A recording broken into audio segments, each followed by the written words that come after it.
2428।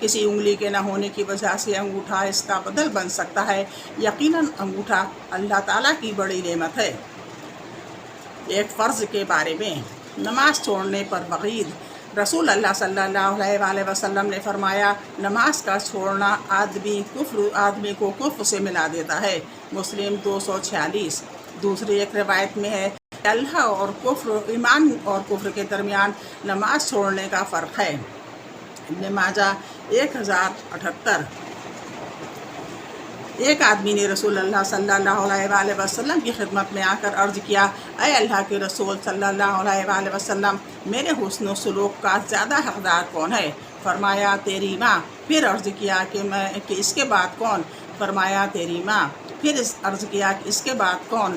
پھر فرمایا تیری ماں۔ پھر عرض کیا کہ اس کے بعد کون؟ پھر فرمایا تیرا باپ۔ بخاری 5971۔ ایک سنت کے بارے میں، جو شخص یہ چاہے کہ اس کی قبر میں نور پیدا ہو تو یہ دعا پڑھا کرے، اللہم اجعل نورا فی قبری۔ ایک بار اور سن لیجئے، جو شخص یہ چاہے کہ اس کی قبر میں نور ہو تو یہ دعا پڑھا کرے، اللہم اجعل نورا فی قبری۔ ترجمہ، اے اللہ میری قبر میں نور پیدا کر۔ ترندی 3419۔ حضرت انس رضی اللہ عنہ فرماتے ہیں کہ رسول اللہ صلی اللہ علیہ وآلہ وسلم نے نہ کبھی میز پر اور نہ تشتریوں میں کھانا کھایا۔ پوچھا گیا پھر کس پر کھاتے تھے؟ فرمایا دسترخوان پر۔ ایک اہم عمل کی فضیلت، قرآن کریم کو دیکھ کر پڑھنا۔ رسول اللہ صلی اللہ علیہ وآلہ وسلم نے فرمایا، جو شخص قرآن کو دیکھ کر پڑھنے کا عادی ہوتا ہے، اللہ تعالیٰ اس کو اس کی آنکھوں سے فائدہ اٹھانے کا موقع دیتا ہے جب تک وہ دنیا میں رہتے ہیں، یعنی ان کی آنکھوں کی بینائی موت تک باقی رہتی ہے۔ فضائل القرآن 1 سے 18 تک۔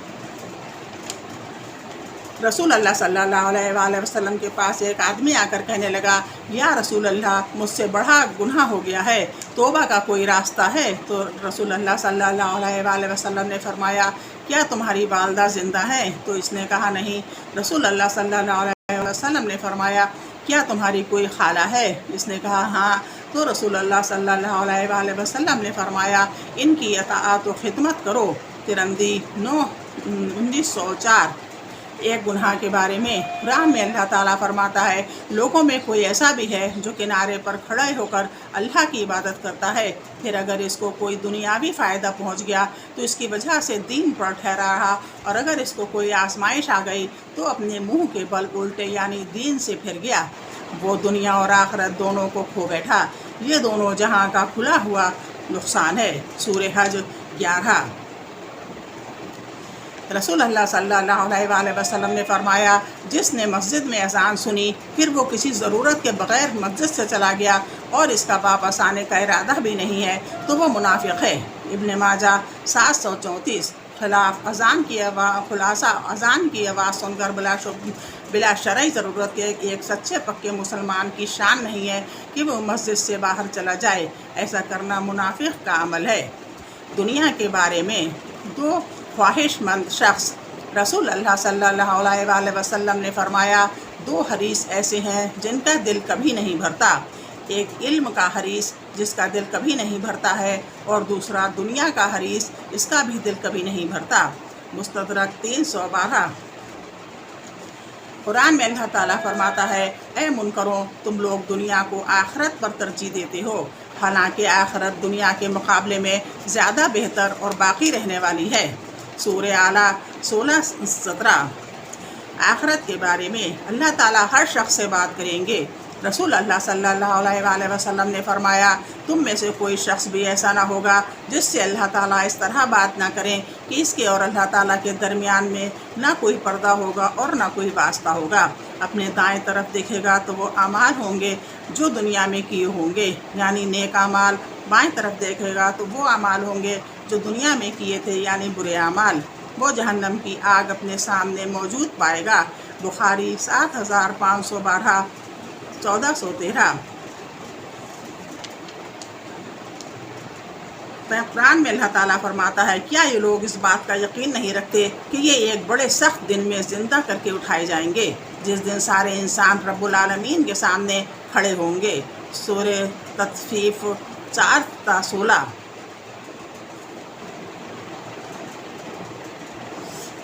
طب نبی سے علاج، ہر قسم کے درد کا علاج۔ حضرت ابن عباس رضی اللہ عنہ فرماتے ہیں کہ رسول اللہ صلی اللہ علیہ وآلہ وسلم صحابہ کرام کو بخار اور ہر قسم کے درد سے نجات حاصل کرنے کے لیے یہ دعا سکھاتے تھے: بسم اللہ الکبیر، اعوذ باللہ العظیم، من شر کل عرق النار ومن شر حر النار۔ ایک بار اور سن لیجئے۔ حضرت ابن عباس رضی اللہ عنہ فرماتے ہیں کہ رسول اللہ صلی اللہ علیہ وآلہ وسلم صحابہ کرام کو بخار اور ہر قسم کے درد سے نجات حاصل کرنے کے لیے یہ دعا سکھاتے تھے: بسم اللہ الکبیر، اعوذ باللہ العظیم، من شر کل عرق النار ومن شر حر النار۔ ترندی 2075۔ رسول اللہ صلی اللہ علیہ وآلہ وسلم نے فرمایا جسے بخار آ جائے وہ 3 دن غسل کے وقت یہ دعا پڑھے، انشاءاللہ اسے شفا حاصل ہوگی۔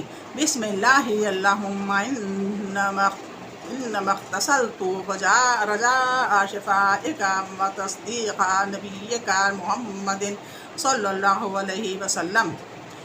ایک بار اور سن لیجئے۔ جسے بخار آ جائے وہ 3 دن غسل کے وقت یہ دعا پڑھے تو انشاءاللہ اسے شفا حاصل ہوگی۔ بسم اللہ اللہم انما اغتسلت رجاء شفائک و تصدیق نبیک محمد صلی اللہ علیہ وسلم۔ اے اللہ میں نے تیرے نام سے غسل کیا شفا کی امید کرتے ہوئے اور تیرے نبی صلی اللہ علیہ وآلہ وسلم کی تصدیق کرتے ہوئے۔ ابن ابی شیبہ 145۔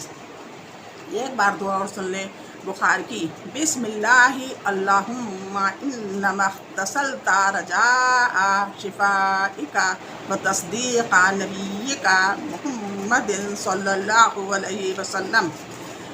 نبی صلی اللہ علیہ وآلہ وسلم کی نصیحت۔ رسول اللہ صلی اللہ علیہ وآلہ وسلم نے فرمایا لذتوں کو ختم کرنے والی چیز موت کو کثرت سے یاد کیا کرو۔ ابن ماجہ 4258۔ رسول اللہ صلی اللہ علیہ وسلم نے فرمایا لذتوں کو ختم کرنے والی چیز موت کو کثرت سے یاد کیا کرو۔ قرآن کی نصیحت۔ قرآن میں اللہ تعالیٰ فرماتا ہے: اے ایمان والوں تم صبر اور نماز کے ذریعے مدد حاصل کرو، بے شک اللہ تعالیٰ صبر کرنے والوں کے ساتھ ہے۔ سورہ بقرہ 153۔ قرآن میں اللہ تعالیٰ فرماتا ہے: اے ایمان والوں تم صبر اور نماز کے ذریعے مدد حاصل کرو، بے شک اللہ تعالیٰ صبر کرنے والوں کے ساتھ ہے۔ سورہ بقرہ 153۔